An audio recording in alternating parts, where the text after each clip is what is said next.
بسم اللہ الرحمن الرحیم۔ اردو گرامر میں آج کا جو ہمارا ٹاپک ہے وہ خطوط نویسی ہے۔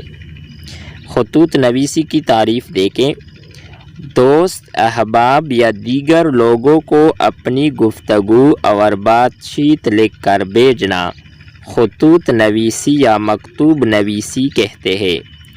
خط کو نامہ یا مکتوب بھی کہتے ہیں۔ لکھنے والے کو کاتب یا مکتوب نگار اور جسے خط لکھا جا رہا ہو اسے مکتوب علیہ کہتے ہیں۔ خطوط کی اقسام دیکھیں۔ نجی یا ذاتی خطوط، ایسے خطوط اپنے عزیزوں، رشتہ داروں، دوستوں، اساتذہ اور شاگردوں کو لکھے جاتے ہیں۔ دوسرا قسم ہے کاروباری خطوط، ایسے خطوط جو کاروبار، خرید و فروخت یا باہمی لین دین کے سلسلے میں کسی فرد، کمپنی، فرم یا تجارتی ادارے کو لکھے جاتے ہیں۔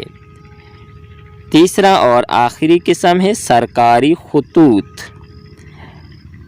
جو سرکاری افسران یا حکام مجاز کے پاس بھیجے جاتے ہیں وہ سرکاری خطوط کہلاتے ہیں۔